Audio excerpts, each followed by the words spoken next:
अस्सलाम वालेकुम स्टूडेंट, कैसे हैं आप लोग। मैं उम्मीद करता हूं कि आप लोग खैर आफियत से होंगे। आज जो मैं आपके साथ टॉपिक शेयर करने लगा हूं, ये हमारा सेकंड लेक्चर है चैप्टर नंबर 2 का, सॉरी चैप्टर नंबर 1 का। और इस चैप्टर नंबर 1 में हमने जो इससे पहले लेक्चर किया था वो हमारे पास था, हमने जो बेसिक कॉन्सेप्ट का इंट्रोडक्शन था वो किया था, जिसमें हमने पढ़ा था केमिस्ट्री क्या होती है। इसके बाद हमने एटम के बारे में पढ़ा था, फंडामेंटल पार्टिकल्स पढ़े थे, और सब एटॉमिक पार्टिकल्स के बारे में मैंने आपको बताया था। और मैंने आपको बताया था कि हम अपने अगले लेक्चर में पढ़ेंगे कि हिस्ट्री ऑफ एटम क्या है और एविडेंस ऑफ एटम क्या है। जो आज मैं आप लोगों के लिए टॉपिक लाया हूँ वो ये छोटे से 2 टॉपिक हैं। सबसे पहले हम देखते हैं हिस्ट्री ऑफ एटम, देन हम देखेंगे एविडेंस ऑफ एटम। तो बच्चे सबसे पहले ना हम लोग देखते हैं एटम की हिस्ट्री। अच्छा बच्चे, इस एटम की हिस्ट्री में हम टोटल 5 पॉइंट करने वाले हैं। 5 आप हेडिंग लगाओगे और हम इन 5 लोगों के जो काम है मैं वो आपके साथ शेयर करने वाला हूं। तो आप लोग सबसे पहली हेडिंग लगा लो, अर्लियर कॉन्सेप्ट। सबसे पहला कॉन्सेप्ट जो एटम से मुतल्लिक था वो क्या था बेटा। जो सबसे पहले लोग थे, जो सबसे पहले साइंटिस्ट थे, उनका ख्याल था कि ये जो मैटर होता है ये ऐसे छोटे पार्टिकल से मिलके बना होता है जो इंडिविजिबल होते हैं। मींस आप पहली लाइन लिखोगे कि जी अर्लियर कॉन्सेप्ट, और उस अर्लियर कॉन्सेप्ट में क्या लिखोगे कि अर्लियर कॉन्सेप्ट या earlier people thought that matter is composed of very smaller particle that are indivisible। बच्चे आप जानते हो कि indivisible का मतलब होता है जो फर्दर ब्रेक ना हो, जो फर्दर टूटे ना। मीन उन लोगों के अकॉर्डिंग ये जो मैटर है, मीन हर चीज आप लोग हम ऐसे छोटे छोटे पार्टिकल से मिलके बने हैं जो फर्दर ब्रेक नहीं हो सकते। चलें जी, ये है पहला कॉन्सेप्ट। नंबर दूसरा है ग्रीक फिलोसोफर का कॉन्सेप्ट, यूनानी साइंटिस्ट, यूनानी साइंसदान इसी बात को थोड़ा सा घुमा के करते हैं। वो कहते हैं जी याद रखना कि ये जो मैटर होता है ये ऐसे छोटे छोटे पार्टिकल से मिलके बना होता है जो फर्दर ब्रेक नहीं होते।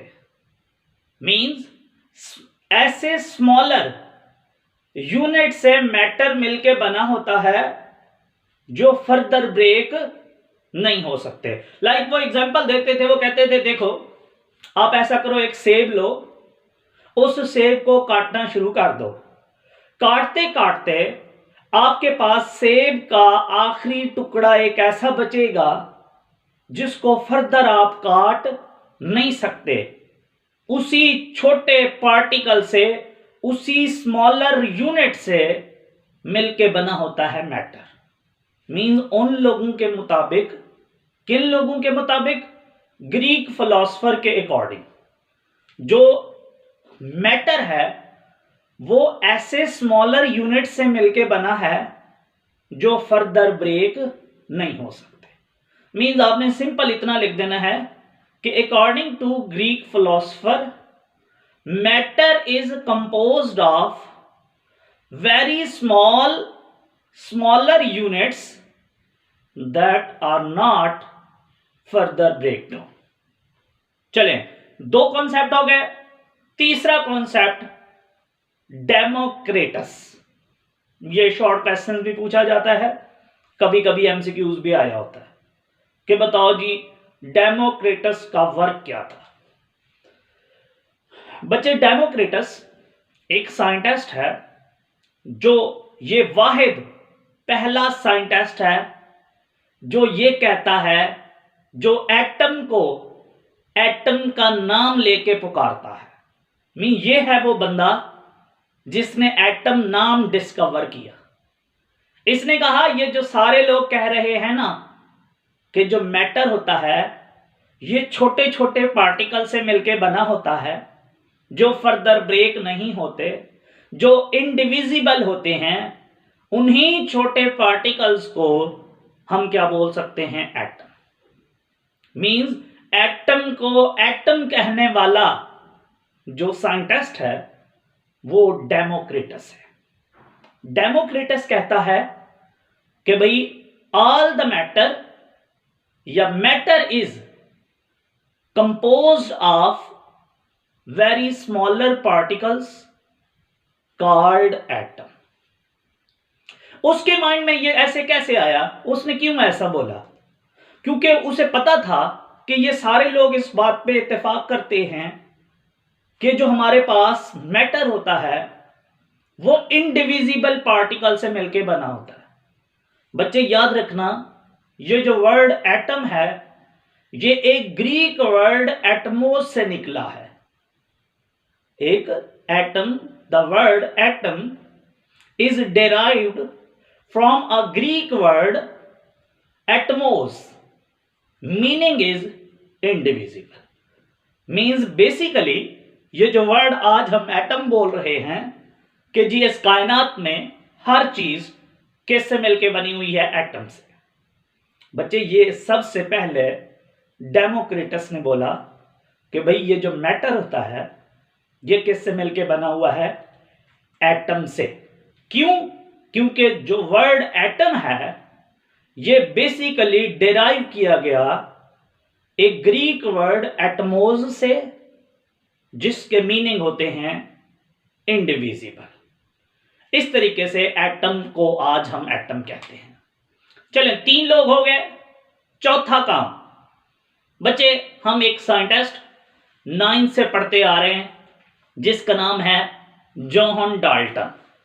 तो बच्चे चौथी हेडिंग आप लोगों ने लगा देनी है डाल्टन वर्क। ये ऊपर वाला जो है ये डेमोक्रिटस वर्क है, उससे ऊपर वाला ग्रीक फिलोसोफर का है, उससे ऊपर वाला अर्लियर कॉन्सेप्ट है। तो जो हम चौथा पढ़ने लगे हैं वो है डाल्टन वर्क। बच्चे इसके बारे में आप 9th क्लास में भी पढ़ चुके हो कि इसका पूरा नाम था जॉन डाल्टन। ये एक इंग्लिश स्कूल टीचर था।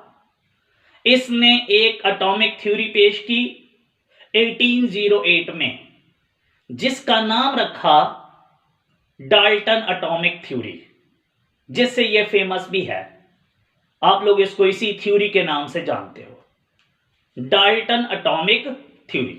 मीन जब आप इसका वर्क लिखते हो ना तो आपका पहला पॉइंट यही होता है कि John Dalton was an English school teacher. He developed Dalton atomic theory in 1808। अच्छा, अगला पॉइंट बच्चे, इसने 2 लॉ है। एक का नाम है law of conservation of mass और एक का नाम है लॉ ऑफ डेफिनेट प्रोपोर्शन। उनको भी एक्सप्लेन किया। अभी ये लॉ क्या है इसको आगे मैंने वीडियो बनाई हुई है, उसके अंदर आप पढ़ सकते हो। उसके अंदर मैंने एक्सप्लेन किया हुआ है, स्पेशली जब मैंने स्टैक्योमेट्री पढ़ाई है वहां। अच्छा, मीन आप यहां पे जस्ट ये लिख दोगे कि एक तो इसने डाल्टन एटॉमिक थ्योरी पेश की और दूसरा इसने 2 लॉ भी एक्सप्लेन किए। एक का नाम था law of conservation of mass और दूसरा लॉ है लॉ ऑफ डेफिनेट प्रोपोर्शन। और कोई आपसे पूछे डाल्टन की एटॉमिक थ्योरी क्या है, तो बच्चे डाल्टन की एटॉमिक थ्योरी में डाल्टन ने बोला कि भाई ये जो एटम होता है, सॉरी ये जो मैटर होता है, ये छोटे छोटे पार्टिकल से मिलकर बना होता है, जिन्हें हम क्या बोलते हैं? एटम। मींस जैसे ही डेमोक्रिटस एटम का नाम डिस्कवर करता है, ये साथ ही अपनी डाल्टन एटॉमिक थ्योरी पेश करता है और उसमें बोल देता है कि भाई all the matter are composed of very smaller particle called atom. चलें, ये था जॉन डाल्टन का काम। इसके बाद है हमारे पास 5th और लास्ट इस हिस्ट्री में बर्जीलियस वर्क। इसका पूरा नाम है जे बर्जीलियस। बच्चे इसने 2 काम किए हैं, ये एमसीक्यूज भी बहुत इंपॉर्टेंट हैं दोनों। एक तो इसने एलिमेंट्स के एटॉमिक मैसेज डिस्कवर किए। कोई भी आपसे पूछे कि सबसे पहले एलिमेंट्स के एटॉमिक मैसेज किसने डिस्कवर किए, तो ये है वो बंदा जिसका नाम क्या है, जे बर्जीलियस।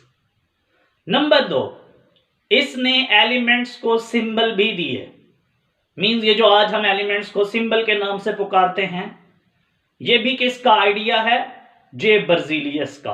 तो ये इसके 2 अहम काम हैं एटम की हिस्ट्री में, कि एक एटम के एटॉमिक मैसेज और एक उसने इनके सिंबल जो है इंट्रोड्यूस करवाए। तो ये हमारी एटम की क्या थी, हिस्ट्री। मैं एक दफा रिपीट कर देता हूं ताकि आपको बातें अगर कहीं कंफ्यूजन है तो क्लियर हो जाए। बच्चे हमने 5 लोगों के 5 काम देखे। सबसे पहले लोगों का काम ये था कि ये जो मैटर होता है ये ऐसे छोटे पार्टिकल से मिलकर बना होता है जो इंडिविजिबल होते हैं। दूसरे हैं ग्रीक फिलोसोफर, उनका मानना है कि जो मैटर है वो ऐसे स्मॉलर रिपीटिंग या ऐसे स्मॉलर यूनिट से मिलकर बना होता है जो फर्दर ब्रेक नहीं हो सकते। चलें, इसके बाद है डेमोक्रिटस। वो कहता है नहीं, मैटर जो है वो जिन छोटे पार्टिकल से मिलकर बना हुआ है उनको हम एटम कहते हैं। मींस आपके मुद्दे की बात कर रहा है जिसके बारे में आप पढ़ना चाह रहे थे। कहता है कि इससे मिलकर बना हुआ है एटम से। उसने ऐसे क्यों बोला, क्योंकि बच्चे जो वर्ड एटम है ये एक ग्रीक लैंग्वेज के वर्ड एटमोस से निकला है जिसके मीनिंग होते हैं इंडिविजिबल। यही वो सारे लोग बात कर रहे थे, तो इसने ग्रीक की बजाय उसने एक नया टर्म इंट्रोड्यूस करवा दी जिसका नाम है atom. Then Dalton work. Dalton ने अपनी डाल्टन एटॉमिक थ्योरी पेश की 1808 में, और इसके अलावा उसने 2 लॉ भी एक्सप्लेन किए इस थ्योरी के अकॉर्डिंग। कौन सा law, law of conservation of mass and law of definite proportion. और इसके अलावा हमारे पास डाल्टन ने अपनी डाल्टन एटॉमिक थ्योरी में यह बोल दिया कि भाई जो मैटर होता है वो छोटे छोटे पार्टिकल से मिलकर बना होता है, और उन छोटे पार्टिकल्स को बच्चे हम क्या बोलते हैं, एटम। नेक्स्ट है लास्ट बर्जीलियस। बर्जीलियस क्या करता है, ये कहता है कि नहीं जी, इसने 2 काम किए हैं। एक, इसने एलिमेंट्स के एटॉमिक मैसेज डिस्कवर किए, उनका एक तरीका बताया, और दूसरा इसने एलिमेंट्स एटम को सिंबल्स भी दिए। तो ये 2 काम इसके खाते में जाते हैं बर्जीलियस के। तो ये थी हिस्ट्री ऑफ एटम। चलें अब हम चलते हैं बेटा जी एविडेंस ऑफ एटम।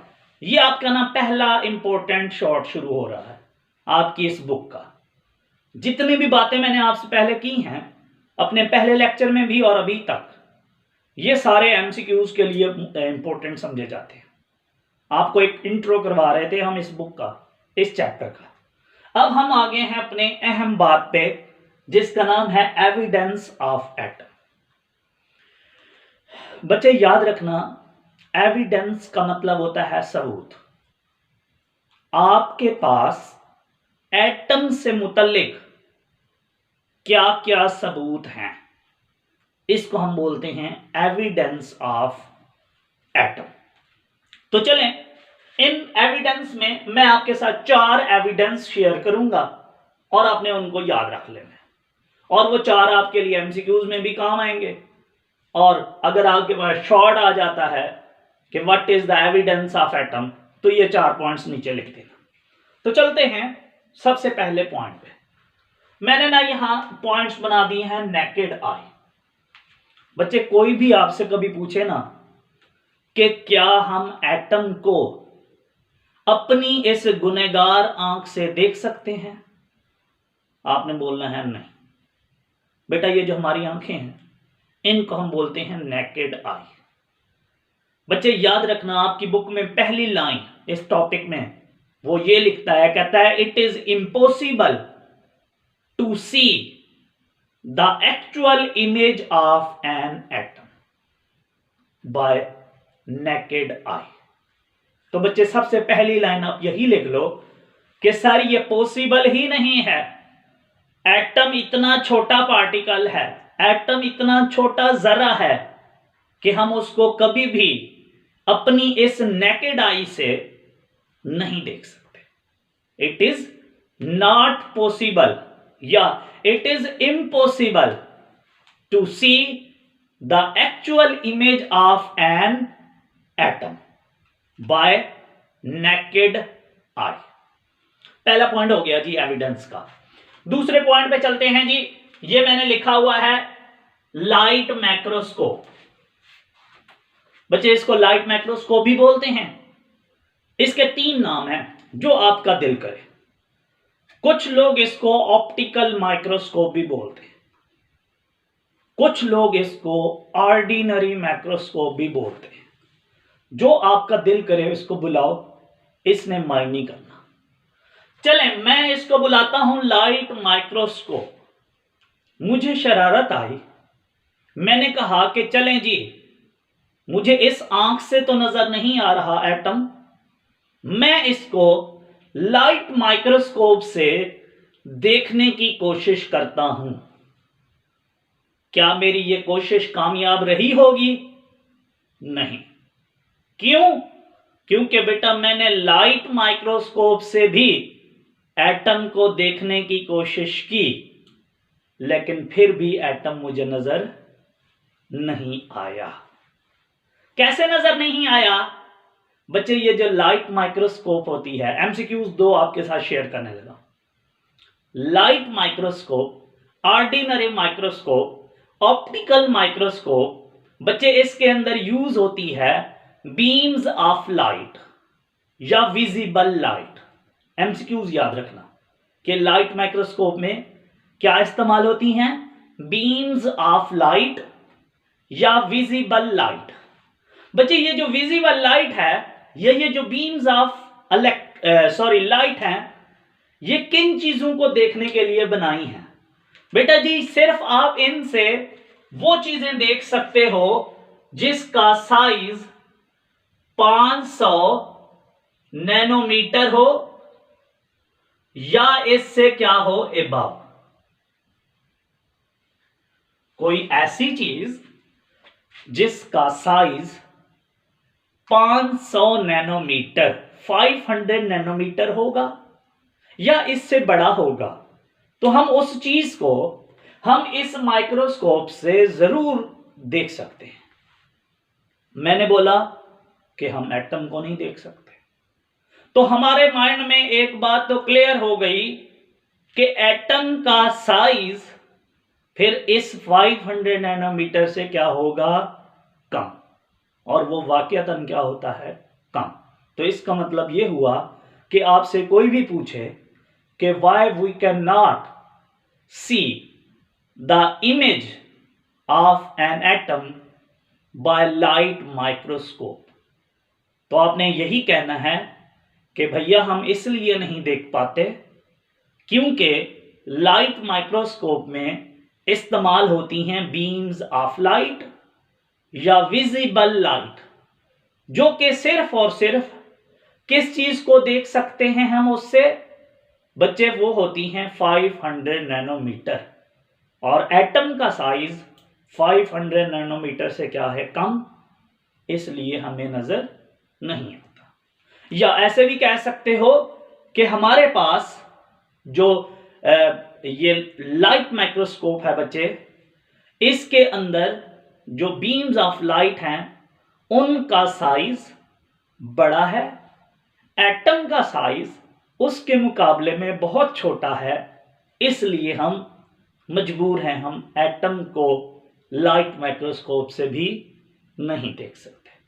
फिर भी हमने माइंड नहीं किया, हमारी शरारत में इजाफा हुआ और फिर हमने सोचा कि चलें, छोड़ें, मिट्टी डालें, हम इन दोनों से नहीं देख पाते तो कोई मसला नहीं है, हमारे पास एक और माइक्रोस्कोप भी है जिसका नाम है इलेक्ट्रॉन माइक्रोस्कोप।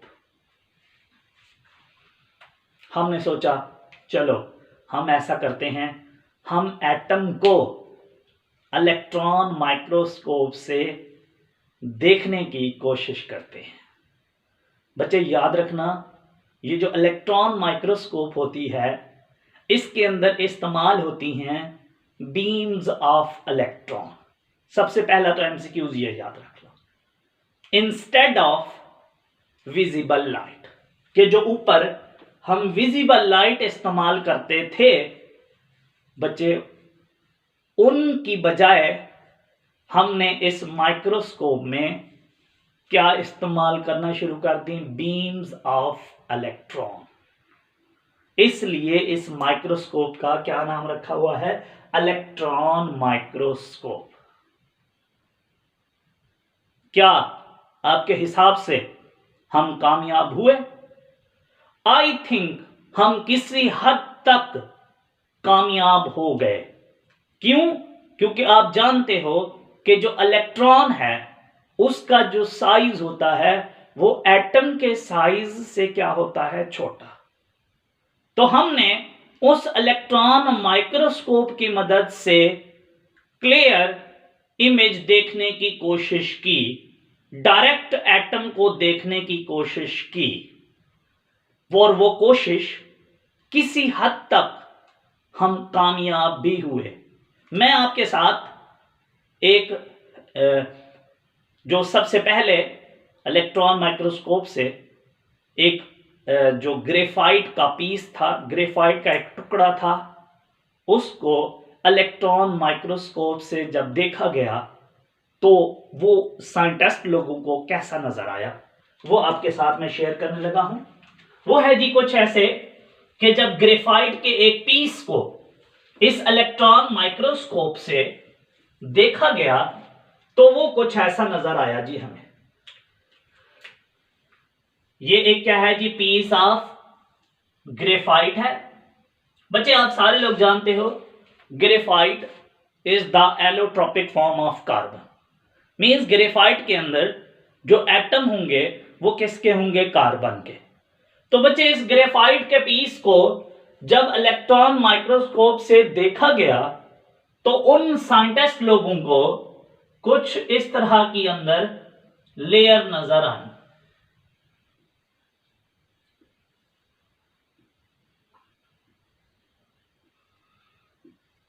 ये क्या है जी, लेयर। इसको हम बोलते हैं पीस ऑफ ग्रेफाइट। और ये जो अंदर व्हाइट व्हाइट मैंने ब्राइट लेयर बनाई हुई हैं, ये वाली बच्चे ब्राइट लेयर, इन ब्राइट लेयर को उन साइंटिस्ट लोगों ने कार्बन एटम बोल दिया। मींस के, और बच्चे एक बात याद रखना, ये जो आपको यहां मैंने इमेज बना के दिखाया है ना, इसको इलेक्ट्रॉन माइक्रोस्कोप से 15 million time, 15 million time, 1 million में होते हैं 10 लाख, इस इमेज को 150 लाख गुना बड़ा करके हमने इलेक्ट्रॉन माइक्रोस्कोप में देखा और हमें ऐसा इमेज एक नजर आया जिसमें लेयर नजर आई, ब्राइट लेयर, वो क्या कहलाई, कार्बन एटम। तो इस तरीके से ये एक एविडेंस हमारे पास मौजूद है। लेकिन आप इस तरह कहो कि जी हम बिल्कुल इलेक्ट्रॉन माइक्रोस्कोप से भी डायरेक्टली देख पाते हैं, तो बच्चे हमारे पास अभी तक अकॉर्डिंग टू मी, जहां तक मेरा नॉलेज है वो यही है कि अभी भी हम क्लियर इमेज इस इलेक्ट्रॉन माइक्रोस्कोप से भी नहीं देख पाए। अच्छा, इसके बाद आता है जी एक्सरे स्टडी। आप जानते हो बच्चे कि एक्सरेज एक इलेक्ट्रोमैग्नेटिक रेडिएशंस हैं और इसके बहुत सारे इस्तेमालात हैं। इसका सबसे बड़ा और मोस्टली जो आप एक यूज देखते हो कि हम लोग अक्सर जब कभी हॉस्पिटल जाते हैं तो एक्सरे करवाते हैं। एक्सरे जब करवाते हैं तो हमारा जो इंटरनल स्ट्रक्चर होता है, पसलियां, हड्डी शड्डी टूट गई है कि नहीं, तो वो एक्सरे में हमें नजर आ रहे होते हैं। हालांकि हमें फिर भी पता नहीं चल रहा होता कि एक्सरे के अंदर क्या है, लेकिन फिर भी हम 2-4 बार उसे गौर से देखते हैं। तो वो जो एक्सरे होता है बेसिकली वो इंटरनल स्ट्रक्चर होता है। तो एक्सरे की इस स्टडी में हम एटम से मुतल्लिक 2-3 चीजें हैं जो हम जानने के काबिल हुए हैं और वो हमारे पास एविडेंस के तौर पे मौजूद हैं। सबसे पहला एविडेंस बच्चे, हमने इस एक्सरे के अकॉर्डिंग, एक्सरे स्टडी से, एक्सरे की मदद से हमने एटम का डायामीटर निकाला, एटम का इंटरनल साइज मालूम करने की कोशिश की।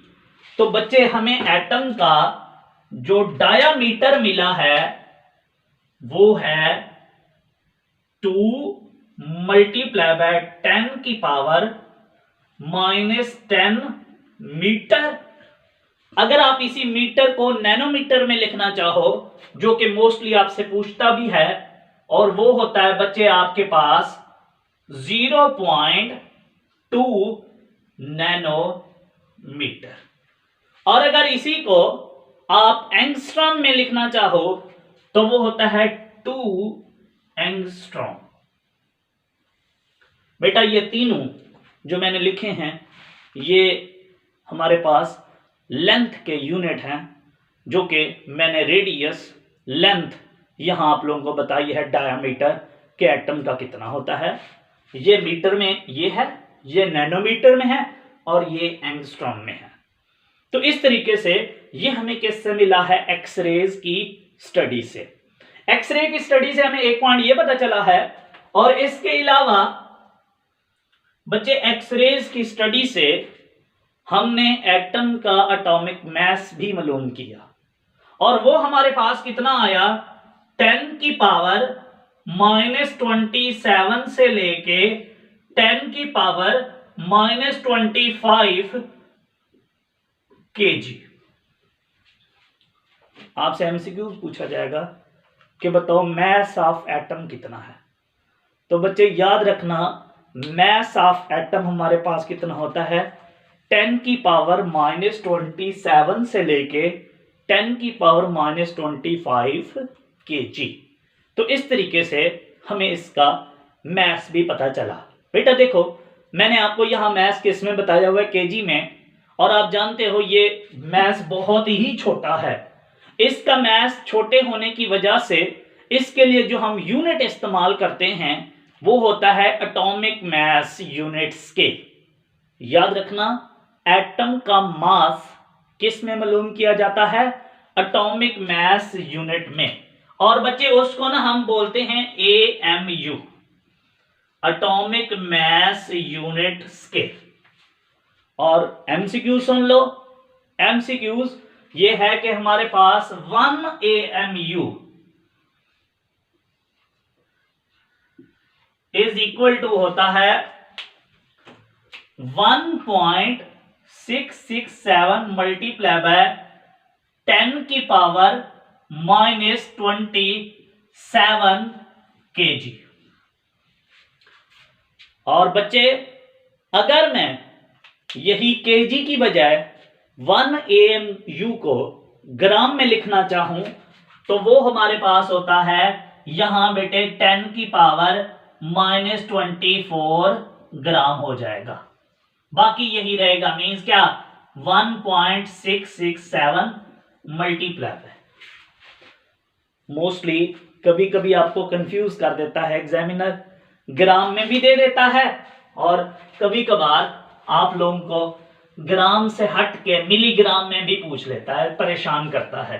तो अगर 1 AMU को मिलीग्राम में लिखना हो तो वो होता है 1.667 मल्टीप्लाई बाय 10 की पावर -21 मिलीग्राम।